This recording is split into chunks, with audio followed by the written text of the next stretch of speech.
बाबानंद बुढ़ापे में भी अपने व्रत नियम नहीं छोड़ते थे और जितना हो सके व्रत का यदि हमने उद्यापन कर दिया है फिर भी हमें व्रत कर लेने में कोई दिक्कत नहीं है। एकादशी का व्रत सर्वोपरि श्रेष्ठ व्रत माना जाता है और व्रत के दिन ज़्यादा गृहस्थी का काम पहले दिन कुछ कर लेना चाहिए। व्रत के दिन ज़्यादा ऐसा नियम बनाओ कि व्रत के दिन हम ज़्यादा भगवत संबंधी कार्य करें, गीता पूरी पढ़ लें, विष्णु सहस्त्र नाम पढ़ लें। उस दिन नियम लें कि हरे राम राम राम हरे हरे, हरे कृष्ण कृष्ण कृष्ण हरे। इसका 16 माला जप कर लें। अपना जो गुरुदेव के द्वारा दिया गया मंत्र है उस मंत्र का ज़्यादा से ज़्यादा जप कर लें। ये नियम बनाना चाहिए जिस दिन हमने व्रत लिया है, जिस दिन हमने नियम उप समीपे असनम उपवासः, जिस दिन हम भगवान के सानिध्यता में रहते हैं, भगवान के सन्निकट रहते हैं, उसे उपवास। वर्ष में नियम बनाओ। ये तुलसी जी का माला, तुलसी जी भगवान को बहुत प्रिय है। वर्ष में एक बार, अनेकों बार हो तो बहुत अच्छा है, एक बार विष्णु सहस्त्र नाम से, गोपाल सहस्त्र नाम से तुलसी जी मिल जाएं। अब तुलसी जी का माला इतना बड़ा मिल गया तो तुलसी जी मिलना तो बड़ा सरल है। 1000 नामों से भगवान का अर्चन कराना चाहिए। हो सकता है उमेश जी कल करा में तुलसी जी का अर्चन 1000 विष्णु सहस्त्र नाम का अर्चन बड़ा श्रेष्ठ माना जाता है और ऐसे मौके में हो जाए तो कहीं नहीं जाए। ये सबसे बड़ा है, श्रीमद् भागवत जीवन का सबसे बड़ा यज्ञ और इस यज्ञ को जीवन में जरूर करना चाहिए। देखो शास्त्रों में लिखा है कि माता पिता से कोई ऋण नहीं होता, लेकिन ये भागवत जी की कथा है। भागवत जी में माता निमित्त बनाकर भगवान की कृपा से यदि हमने भागवत जी अपने माता पिता को सुना दिया और हमने भी सुन ली तो केवल एक यही मार्ग है जो माता पिता के ऋण से ऋण होने का एक माध्यम है। तो श्रीमद् भागवत सबसे बड़ा ज्ञान यज्ञ क्यों है? उसका कारण ये है कि हमें इस ज्ञान यज्ञ, हम अज्ञान 24 घंटे सदैव हम अज्ञान की ओर अग्रसर रहते हैं और हमें वास्तविक ज्ञान ये श्रीमद् भागवत जी के द्वारा तत्व ज्ञान होता है, आत्मज्ञान होता है, आत्मानुसंधान होता है। श्रीमद् भागवत जी की कथा के द्वारा ये दृष्टांत है। जितनी भी कथाएं सुनती भगवान की बाल लीलाएं सुने, चाहे भक्तों की कथाएं सुने, ये दृष्टांत उदाहरण के तौर पर आत्मज्ञान, आत्म तत्व को बोध कराने के लिए। वस्तुतः ये ब्रह्म विद्या है, ये ब्रह्म सूत्र है, ये वेदांत का सार है। श्रीमद् भागवत जी के प्रत्येक श्लोक, प्रत्येक अध्यायांत आता है इति श्रीमद् भागवती पारमहंस संहिताया। ये परमहंसों की संहिता है और सहज में इसे अपने जीवन में हमने अनुकरण किया तो हमारा जीवन धन्य हो जाता है। तो बाबानंद व्रत रहते हैं एकादशी का बुढ़ापे में भी। और समाभ्यर्च जनार्दनम, मन को एकाग्र करने के लिए और भगवान की कृपा दृष्टि तक पहुंचने के लिए आवश्यकता है अर्चन की, पूजा पाठ। और जब हम चिदानंद रूपम शिवोहम शिवोहम की स्थिति में आ जाएं तो फिर पूजा पाठ की स्थिति नहीं आती। लेकिन हमें प्रथम सोपान में और घर में जितने अच्छी सोपान अर्थात सीढ़ी, घर की सीढ़ियाँ जितनी अच्छी हों तो सुगमता से आप अपने मंजिल पर चढ़ जाते हो। मान लो लिफ्ट ना नहीं चली तब तो स्वाभाविक है, भले नीचे थोड़ी बैठे रहो। लाइट खराब हो गई या लिफ्ट खराब हो गई तो ऊपर जाना है, तो ऊपर जाना है तो सीढ़ी से जाओ, तो सीढ़ी आसान है। तो भगवान तक पहुंचने के लिए ये मार्ग, अर्चन मार्ग श्रेष्ठतम मार्ग होता है। इसलिए भगवान का पूजन करते थे। जनार्दनम, भगवान विष्णु नारायण का पूजन करते थे बाबा। और प्रातः काल प्रत्येक दिन का नियम था। वर्ष में एक आध 2 बार 4 बार जितनी बार मन सके प्रयास कीजिए, गंगा स्नान हो जाए, यमुना स्नान हो जाए। यमुना जहाँ साफ सुथरी हो, वृंदावन में तो, दिल्ली में तो यमुना स्नान लायक नहीं बचे। कहाँ स्नान हो? कभी जब प्रयागराज जाओ तो गंगा तो नहाओ ही, लेकिन भक्ति स्वरूपा यमुना है।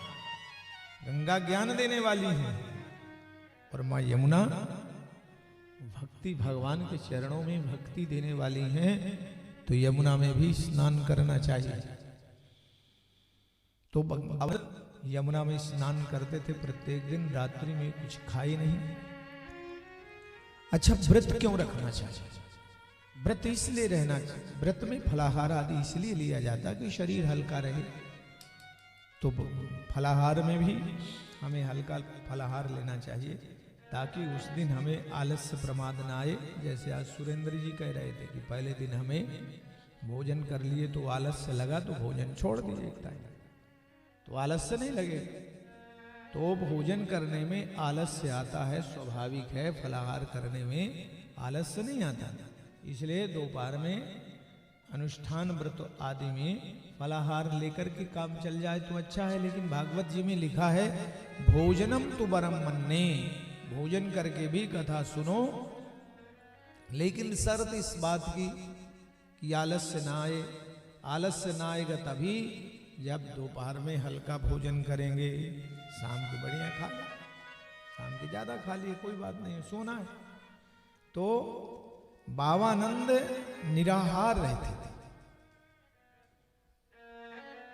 निराहार एकादश्याम निराहारा, और पूरे दिन पूजन अर्चन करते, नारायण भगवान का पूजन करते। और प्रातः काल स्नान में समय का ज्ञान नहीं रहा क्योंकि रात्रि में नींद नहीं आई। भोजन तो कुछ किया नहीं, फलाहार तो कुछ लिया नहीं, तो जब नींद नहीं आई तो रात्रि का ज्ञान नहीं रहा। मध्य रात्रि में स्नान करने के लिए चले गए। वरुण के दूतों ने कुसमय में स्नान करते हुए बाबानंद को पकड़ करके वरुण लोक ले गए। प्रातः काल मैया यशोदा भोजन बनाती हैं और द्वादशी के दिन अन्नदान का भोजन कराने का बड़ा महत्व। तब द्वादशी पड़ रही ना परसों भंडारा के दिन, वैसे तो रोज भंडारा हो रहा है। ये अच्छा खा, ये मुझे बड़ा पसंद है। भोजन अन्नमय जीवन है और अन्नदानम समम दानम न भूतम न भविष्यति, ये श्रेष्ठतम दान माना जाता है। भोजन जरूर कराना चाहिए। तो द्वादशी के दिन कुछ ना कुछ हमें ब्राह्मण, साधु संत ब्राह्मणों को भोजन कराना श्रेष्ठतम माना जाता है द्वादशी के दिन। वैसे तो कभी भी खिलाओ, लेकिन द्वादशी के दिन भोजन, ब्राह्मण भोजन, संत भोजन, गौ भोजन बड़ा श्रेष्ठतम माना जाता है। तो मैया यशोदा प्रातः काल से तैयारी करती हैं। भैया थोड़ा माइक अच्छे से थोड़ा और ठीक करना। द्वादशी के दिन मैया ब्रह्म मुहूर्त में ही भोजन तैयार करना आरंभ करती हैं। भोजन तैयार हो गया। बाबानंद स्नान करके नहीं लौटे। मैया यशोदा ने लल्ला को बुलाया। लल्ला देखो तो, कन्हैया को बुलाया। कन्हैया, बाबा अभी तक नहीं आए, यमुना स्नान कर दैनिक आ जाते थे, देखो तो सही। तो भगवान कृष्ण यमुना के तट पर बाबानंद को खोजने गए। तमाम घाटों में खोजे लेकिन कहीं नहीं मिले। अंतर्दृष्टि से देखा तो वरुण लोक में बैठे थे, मिले कहां से। भगवान वहीं से डुबकी लगाई और कानों कान सारे ब्रज में खबर पहुंच गई कि बाबानंद यमुना में डूब गए, पता नहीं क्या हुआ। लेकिन एक दूसरे को कुछ कहे नहीं, वाकई में डूबे थे एक दृष्टि से। अब भगवान पहुंचे जब वरुण लोक में और वरुण देवता को पता चला तो भगवान कृष्ण का बहुत सुंदर स्वागत, दिव्य स्वागत। अपने सिंहासन पर बैठाया, हाथ जोड़ करके वरुण देवता ने कहा, प्रभु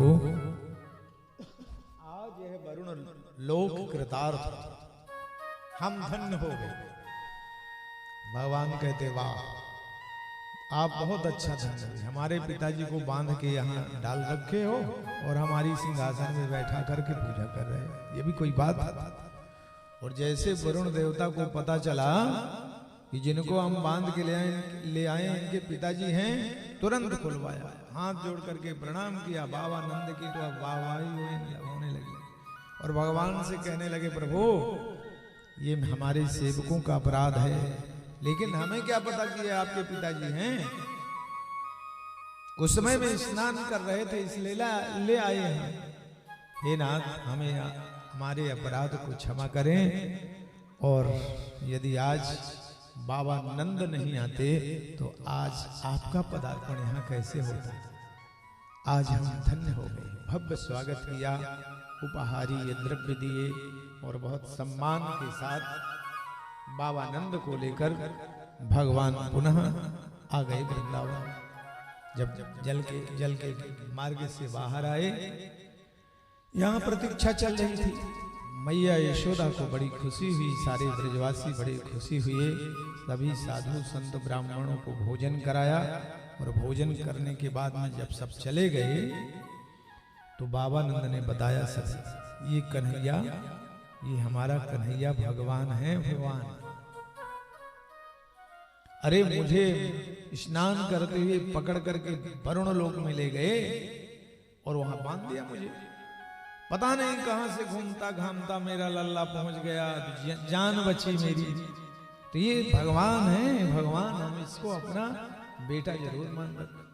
सब प्रकार के लोग तब भी होते थे, तो बहुत कहने लगे बाबा अपने लल्ला को चाहे भगवान कहो चाहे इंद्र कुबेर कहो, दिखाया होगा तुमको वरुण लोक, लाया होगा तुमको वरुण लोक से, हमें तो कुछ दिखाया नहीं।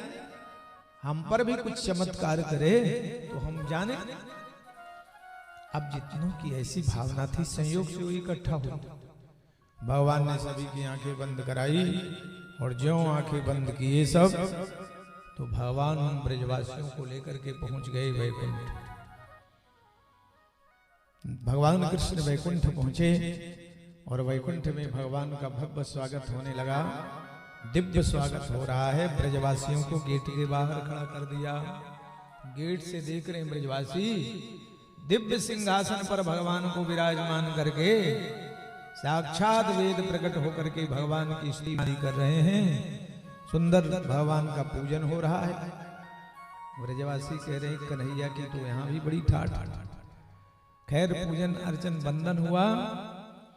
भगवान ने बाबा नंद आदि गोपों को जिनको जिनको संदेह था वैकुंठ दिखा दिया, इंद्रलोक दिखा दिया, नंदन वन दिखाया। सब कुछ दिखाने के बाद भगवान बाबा नंद से कहने लगे बाबा वैकुंठ में आने के बाद फिर लोग कहीं नहीं जाते, मृत्यु लोग यहीं रहो। अब बाबा नंद कहते हैं ये बताओ कन्हैया कि यहाँ यमुना जी कहाँ है, और यमुना के किनारे वो बंसीवट कहाँ है, तुम्हारी गाय कहाँ है, तुम गाय कहाँ चराओगे। तो भगवान कहने लगे यहाँ का मैं राजा धीराज हूँ, यहाँ मैं गाय नहीं चराता, ग्वाला थोड़ी ना हूँ, यहाँ का मैं भगवान हूँ। अरे ग्वाला तो तुम्हारे वृंदावन का हूँ, तो वो सब तुम्हारे वृंदावन में है, यहाँ कुछ नहीं है। तो बाबा नंद कहते हैं जहाँ यमुना ना हो और मेरा कन्हैया गाय ना चरा रहा हो, ऐसे वैकुंठ की मुझे जरूरत नहीं है, मुझे तो मेरे वृंदावन। और सबको आंखें बंद करा करके बोली वृंदावन बिहारी लाल।